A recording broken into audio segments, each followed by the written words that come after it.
नमस्कार। आज माघ कृष्ण त्रयोदशी शके 1937 महाशिवरात्री सादर करीत आहोत ठाणे वार्ता। ठळक घडामोडी। ठाणे पालिकेची सोलर नेट मीटरिंग यंत्रणा वर्तकनगर प्रभाग समिती इथे कार्यान्वित। महापालिका मुख्यालयासमोर उभ्या असलेल्या गाडीची काच फोडून 2 किमती लॅपटॉप लंपास। आणि शिवरात्री निमित्त विविध शिवमंदिरात भक्तांच्या दर्शनासाठी रांगा। या आणि इतर घडामोडी विस्तृतपणे पण काही क्षणातच। ठाणे वार्ता पहा श्रीस्थानक वाहिनीवर। आता सकाळी 9:15 पासून रात्री 9:15 पर्यंत ठाणे वार्ता, ठाण्यातील पहिलं दृकश्राव्य माध्यम। श्रीस्थानक वाहिनी ठाण्याची स्वतःची वाहिनी। ठाण्यातील घडामोडी, कार्यक्रम, वादविवाद, अगदी गाणी, नाटक याचा आनंद घर बसल्या पहा श्रीस्थानक वाहिनी।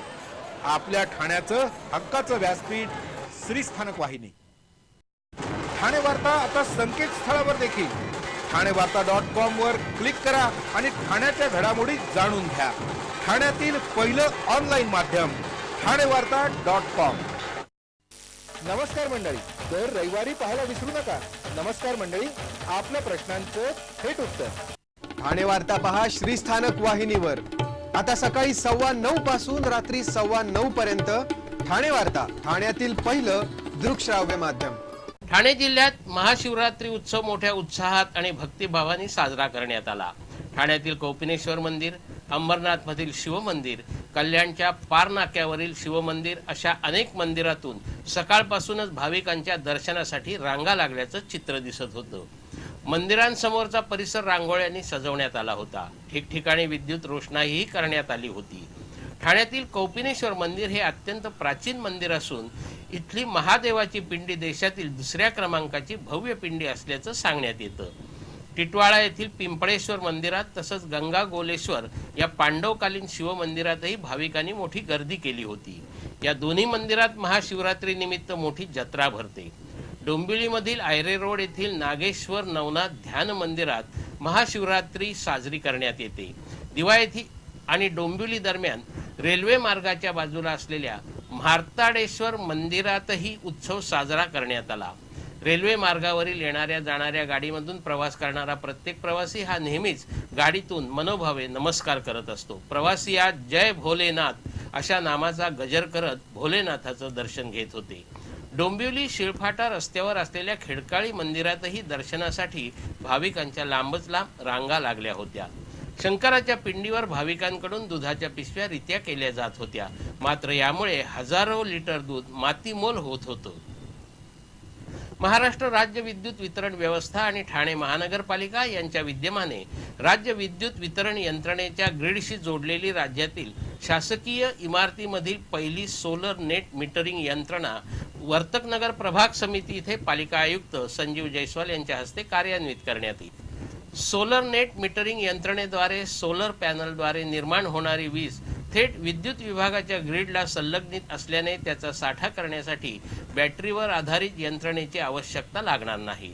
वर्तकनगर प्रभाग समितीच्या गच्चीवर 25 किलोवॅट क्षमतेची ही यंत्रणा दर दिवशी सुमारे 100 युनिट वीज निर्माण करणार आहे। यामुळे वर्तकनगर प्रभाग समिती कार्यालय विजेच्या बाबतीत स्वयंपूर्ण झालं असून या विजेवर वातानुकूलित यंत्रणेपासून सर्व विद्युत उपकरणं चालणार आहेत। महापालिकेतर्फे वर्तकनगर प्रभाग समितीसह माजिवडा मानपाडा प्रभाग समिती, उथळसर प्रभाग समिती या ठिकाणी ही 25 किलोवॅटची बॅटरी सोलर नेट मीटरिंग यंत्रणा कार्यान्वित करण्यात येणार आहे। त्याचबरोबर शिवाजीनगर, मानपाडा, मुंब्रा आणि आनंदीबाई जोशी हॉस्पिटल या ठिकाणीही ही यंत्रणा कार्यान्वित करण्यात येणार आहे। अशा पद्धतीचा शासकीय इमारतीमधील हा राज्यातील पहिलाच प्रयोग आहे। पावसाळ्यात रस्त्यांच्या खड्ड्यांचा प्रश्न ऐरणीवर आला की सत्ताधारी प्रशासनावर आणि विरोधक सत्ताधाऱ्यांवर खापर फोडत असतात।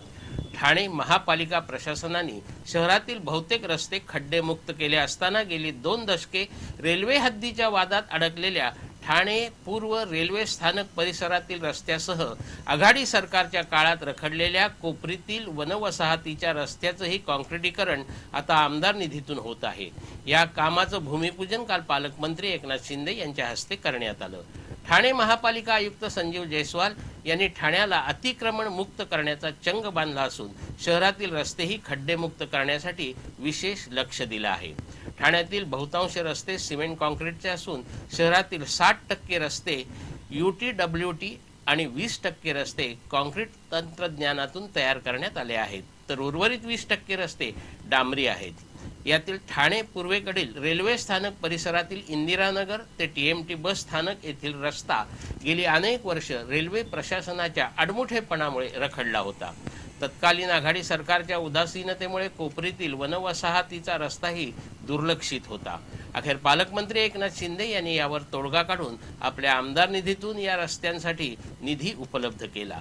त्यानुसार काल या दोन्ही रस्त्यांचं काम UTWT अंतर्गत करण्याचा शुभारंभ करण्यात आला. दिव्यातील साबेगाव येथील ट्रान्सफॉर्मर जवळ काम करणाऱ्या महावितरण कंपनीच्या 2 कर्मचाऱ्यांना शिवीगाळीसह मारहाण केल्याची घटना घडली. सुखदेव पाटील असं मारहाण करणाऱ्याचं नाव असून तो स्थानिक नागरिक आहे. या प्रकरणी मुंब्रा पोलिसात गुन्हा दाखल केला असून अद्याप आरोपी फरार आहे. महावितरण कंपनीचे कर्मचारी आनंद भवाळे आणि गौरांग देसाई हे साबेगावातील DG कॉम्प्लेक्स येथील ट्रान्सफॉर्मर जवळ काम करत होते. त्यावेळी साबेगावमध्येच राहणारा सुखदेव पाटील यांनी दोघांनाही शिवीगाळ करून मारहाण केली. तसंच पुन्हा या परिसरात फिरकल्यास जीवे ठार मारण्याची धमकीही दिल्याचं तक्रारीत म्हटलं आहे. ठाणे वार्ता पहा श्रीस्थानक वाहिनीवर. आता सकाळी 9:15 पासून रात्री 9:15 पर्यंत ठाणे वार्ता, ठाण्यातील पहिलं दृकश्राव्य माध्यम. ठाणे वार्ता आता संकेतस्थळावर देखील ठाणेवार्ता.com वर क्लिक करा आणि ठाण्याच्या घडामोडी जाणून घ्या. ठाण्यातील पहिलं ऑनलाईन माध्यम ठाणेवार्ता.com. डॉक्टर आणि रुग्णांचं पिढ्यानपिढ्यांचं जिव्हाळ्याचं नातं म्हणजेच डॉक्टर बेडेकर हॉस्पिटल. आता अत्याधुनिक सोयी सुविधा आणि तंत्रज्ञानयुक्त वंध्यत्व निवारण केंद्रात IVF आणि टेस्ट ट्यूब बेबीचीही सुविधा. डॉक्टर बेडेकर हॉस्पिटल, महर्षी कर्वेपथ, ठाणे. 65 वर्षांची निरंतर सेवा. ठाणे वार्ता पहा श्रीस्थानक वाहिनीवर. आता सकाळी 9:15 पासून रात्री 9:15 पर्यंत ठाणे वार्ता, ठाण्यातील पहिलं दृकश्राव्य माध्यम. ठाणे महापालिका मुख्यालयासमोरील भर गर्दीच्या आणि वर्दळीच्या परिसरातून अज्ञात चोरट्यांनी एका कारमधील 2 लॅपटॉप असलेली बॅग पळवल्याने खळबळ उडाली आहे. ठाणे महापालिका मुख्यालयामध्ये सुरक्षा रक्षकांचा अहोरात्र पहारा असतो. ही गाडी महापालिका मुख्यालयासमोर उभी करण्यात आली होती. कांदिवली येथील एक व्यक्ती काही कामानिमित्त ठाण्यात आली होती. त्यावेळी त्यांनी आपली गाडी मुख्यालयासमोर उभी केली होती. शनिवारी संध्याकाळी काम झाल्यानंतर ते गाडीजवळ आले असता त्यांच्या गाडीच्या काचा फोडून आतील बॅग चोरट्यांनी लंपास केल्याचं त्यांच्या लक्षात आलं. या बॅगमध्ये 75,000चे 2 महागडे लॅपटॉप होते. हा प्रकार दुपारी 3 ते 3:30च्या सुमारास घडला. या प्रकरणी नौपाडा पोलीस तपास करत आहेत. जागतिक महिला दिनाचं औचित्य साधून पाचपाखाडीतील नगरसेविका रुचिता मोरे यांच्यातर्फे विविध क्षेत्रात काम करणाऱ्या कर्तृत्ववान महिलांचा सत्कार तसंच खेळ नात्यांचा आणि मिस पाचपाखाडी अशा विविध कार्यक्रमांचं आयोजन करण्यात आलं होतं. या कार्यक्रमामध्ये प्रीती निमकर, मेघना साने, श्वेता गानू, कांचन गुप्ते, नम्रता सातार्डेकर, संजीवनी जाधव, स्वाती कांगणे, मालती म्हात्रे, सुशीला दहिवाल आणि नंदा घोलप या कर्तृत्ववान महिलांचा सत्कार करण्यात आला. तर मिसेस पाचपाखाडी स्पर्धेत वैष्णवी गोतार प्रथम, हेमा चिनकटे द्वितीय आणि अमृता भोईर यांनी तृतीय क्रमांक पटकावला. मिस पाचपाखाडी स्पर्धेत आकांक्षा पाटीलनी प्रथम, दर्शना राऊतनी द्वितीय तर प्रणाली कदमनी तृतीय क्रमांक पटकावला. खेळ नात्यांच्या स्पर्धेत पुष्पा भस्मे, माधुरी रांगले या जोडीने प्रथम, संगीता म्हस्के, कांचन पाटीलनी द्वितीय, ललिता सिनलकर आणि रंजना वाळंज या जोडीनं तृतीय क्रमांक पटकावला. पाचपाखाडी प्रभागातील मोफत 4 चाकी वाहनं चालवण्याचं प्रशिक्षण घेतलेल्या महिलांना यावेळी अनुज्ञप्तीचं वाटप करण्यात आलं. तर मासुंदा तलावात आत्महत्या करत असणाऱ्या प्रेमी युगुलाचा जीव वाचवणाऱ्या छायाचित्रकार दीपक कुरकुंडे यांचाही सत्कार करण्यात आला. दावत देऊन संपूर्ण कुटुंबाचं भीषण हत्याकांड घडवणाऱ्या हसनैनचे आपली मंदबुद्धी असलेली धाकटी बहीण मृत बेतूल हिच्याशी अनैतिक संबंध होते.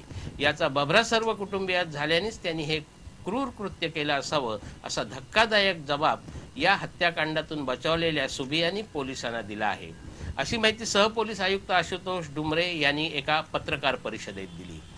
हसनैननं नातेवाईकांकडून घेतलेल्या 70 लाखांच्या कर्जाच्या ओझ्यामुळे घरात चिडचिडा बनला होता. कुटुंबियांमध्ये मानसिकरित्या तो एकटा पडला होता असंही तिने जबाबात म्हटलं असलं तरी सुबियाच्या जबाबाची पडताळणी करूनच या प्रकरणाच्या हेतूविषयी सांगता येईल असं त्यांनी सांगितलं.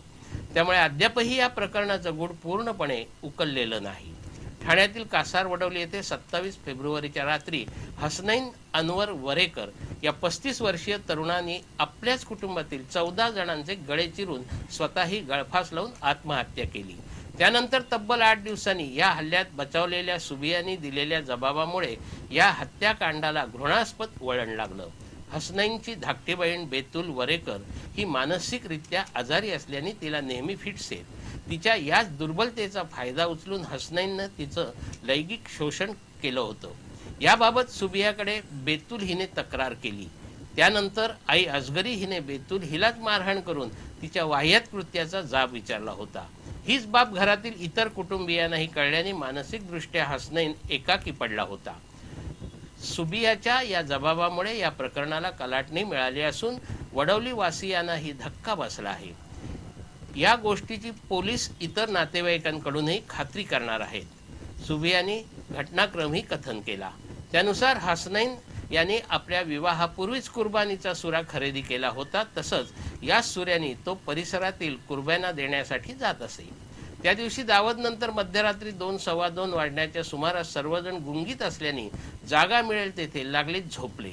रात्री अचानक आई आणि बेतुलच्या ओरडण्याने जाग आल्याने पाहिलं तर हसनैनचे पाय धरून आई जीवाची भीक मागत होती. मात्र त्यांनी दोघांचेही गळे चिरले. त्यानंतर पळण्याच्या प्रयत्नात असताना केसांच्या झिंज्या पकडून हसनैनने आपल्यावर हल्ला करीत भिंतीला खेटून उभं केलं. तुझे अम्मा से बहुत प्यार था ना, तुझे तडपा तडपा के मारूंगा असं धमकावत असतानाच त्याला हूल देऊन आपण स्वतःला एका खोलीत बंद करून घेतलं. तरीही तो मुलीची हत्या करण्याची भीती घालून दरवाजा उघडण्यासाठी बजावत होता. मात्र खिडकीतून शेजाऱ्यांचा धावा केल्याने आपण बचावल्याचं तिने सांगितलं. एरवी घरी मस्करीत आमच्या गळ्याला सुरा लावणारा हसनैन एक दिवस खरोखरच कत्तल करील याची कल्पना नव्हती. त्यांनीच विशिष्ट प्रकारचं गुंगी येणारं औषध जेवणातून दिल्याने सर्व कुटुंब काही क्षणातच झोपी गेलं अशी माहिती सुबियाने दिली. मात्र अद्याप एकही वैद्यकीय अहवाल आलेला नसल्याने गुंगी आणणाऱ्या द्रव्याबाबत पोलिसांकडे कुठलेही ठोस पुरावे नसल्याचे डोंबरे म्हणाले. हसनैन मानसिकदृष्ट्या खचल्याने त्याच्यावर आणि बहीण बेतुल हिच्यावरही मानसोपचार तज्ज्ञांचे उपचार सुरू होते. त्याबाबतच्या औषधाच्या चिठ्ठ्यांवर ठाणे आणि पुण्यातील डॉक्टर तसंच मेडिकल स्टोअरची नावं आढळली आहेत. त्यानुसारही पोलीस तपास करीत आहेत. श्रीस्थानक वाहिनी ठाण्याची स्वतःची वाहिनी. ठाण्यातील घडामोडी, कार्यक्रम, वादविवाद, अगदी गाणी, नाटकं याचा आनंद घर बसल्या. पहा श्रीस्थानक वाहिनी, आपल्या ठाण्याचं हक्काचं व्यासपीठ. श्रीस्थानक वाहिनी. ठाणे वार्ता आता संकेतस्थळावर देखील ठाणेवार्ता.com वर क्लिक करा आणि ठाण्याच्या घडामोडी जाणून घ्या. ठाण्यातील पहिलं ऑनलाईन माध्यम ठाणेवार्ता.com. नमस्कार मंडळी, दर रविवारी पाहायला विसरू नका. नमस्कार मंडळी, आपल्या प्रश्नांचं थेट उत्तर ठाणे वार्ता पहा श्रीस्थानक वाहिनीवर. आता सकाळी 9:15 पासून रात्री 9:15 पर्यंत ठाणे वार्ता, ठाण्यातील पहिलं दृकश्राव्य माध्यम. आपण आपले कार्यक्रम अथवा बातम्या आम्हाला ठाणेवार्ता@gmail.com या आमच्या ईमेलवर कळवू शकता. आता ठळक घडामोडी शेवटी पुन्हा एकदा. ठाणे पालिकेची सोलर नेट मीटरिंग यंत्रणा वर्तकनगर प्रभाग समिती इथे कार्यान्वित. महापालिका मुख्यालयासमोर उभ्या असलेल्या गाडीची काच फोडून 2 किमती लॅपटॉप लंपास. आणि शिवरात्री निमित्त विविध शिवमंदिरात भक्तांच्या दर्शनासाठी रांगा. या होत्या ठाणे वार्ता. आपली एखादी बातमी पाहिजे राहून गेल्यास आपण ठाणेवार्ता.com या आमच्या संकेतस्थळाला अवश्य भेट द्या. तर मग पुन्हा भेटू पुढील बातमीपत्रात फक्त श्रीस्थानक वाहिनीवर. धन्यवाद.